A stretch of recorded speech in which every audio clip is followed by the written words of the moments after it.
more delays with the wheels leave the prototype dead in its tracks. Yeah, I'm a little more than stressed at the moment. This will really put us behind schedule. And later, the Traffic Buster is unveiled. But will the crowd like what they see? The team at Prototype This is attempting to build a car that will unlock the key to gridlock by both driving over traffic and parking sideways over another car. The Traffic Buster. But 1 week into a 2-week prototype, the all-important compressor has died at guest builder Kevin's machine shop. And on the island, the omnidirectional wheel kit for the sideways parking arrived unassembled, leaving this build at a standstill. And now, after a 2-day delay, with the guys from Airtracks still struggling to put the wheels together, it looks like they're letting the team down, and they're starting to feel the pressure of fast-track prototyping firsthand. I think we're going to wind up being here to the wee hours of the morning. Hopefully, we'll have it running possibly early tomorrow morning. Now it's just turned into a waiting game, getting Airtracks ready. Yeah, I'm a little more than stressed at the moment. It's making Zaz question the fate of the whole project. This is a heavy-duty delay. We've only got a few days to get the testing done and then everything integrated onto the main vehicle. And so this will really put us behind schedule. While the mood is sullen on the island, on the mainland, after a 2-day wait of their own, the team at Kevin's shop is brought fresh life. Kevin? Yeah? You have a running compressor. All right. What's that? The machine shop is back in business. Full speed ahead! I challenge you to a duel. Bring it on. On your mark. Get set. And go.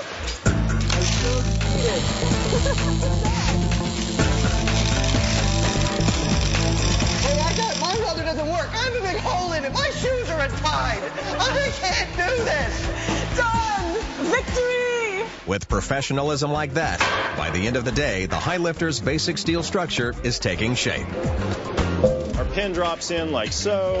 Needless to say, it's a tight fit. That gives us our pivot point. Right. And then these will obviously all be attached. It'll flip up. The bottom of the truck is like so. Right. So you'd be able to drive over anything that is about this height. No problem. Yeah. Yeah. With the mechanical engineers making strides at the shop, the next day, across the bay in the warehouse, Bruce from Airtracks tries to power up the omnidirectional wheels and finally get this project rolling. There we go. There's your lights.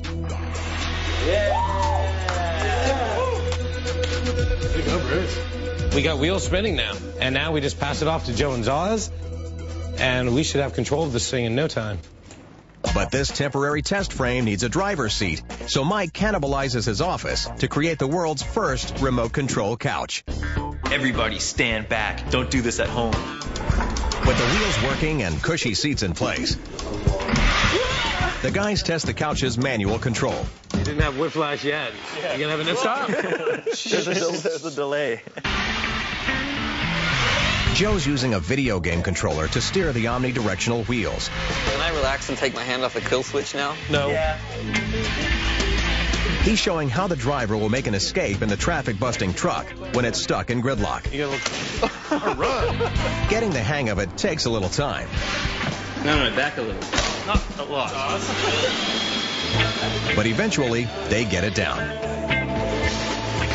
now that we got our wireless test all set, we got to put on the sensors and start working on the auto parking mechanism.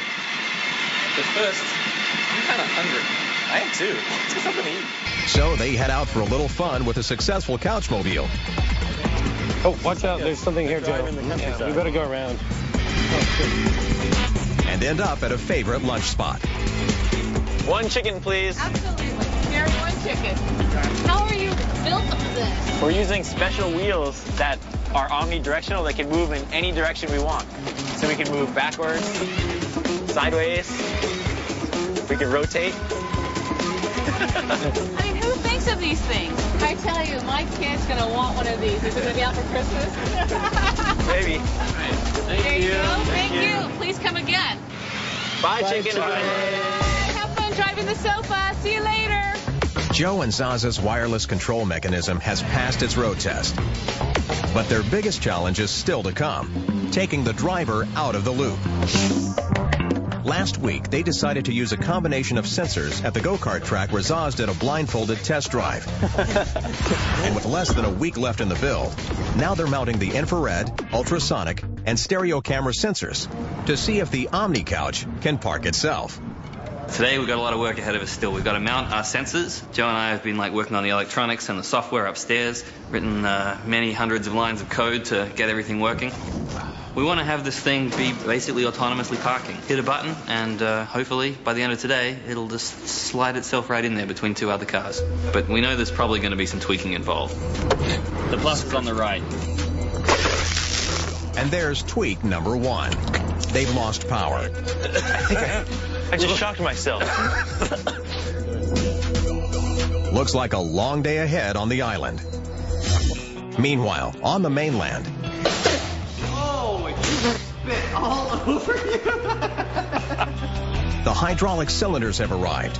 The components are ready, and it's assembly time.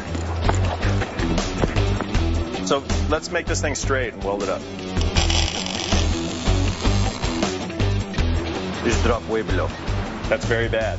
The first leg is a learning curve. So we screwed up. And I'm glad it's only tacked. We're learning on the first of 4. And they've got to heed the lesson. When the cylinder is at its full stroke, the leg must be completely flat, or it could be very unsafe. These cylinders are so strong that they can rip our unit apart. So we need to know that when it's at its maximum extension and the cylinder hits an internal stop, that this thing is exactly where we want it to be. The leg's re-welded, and the hydraulic cylinder goes on. Then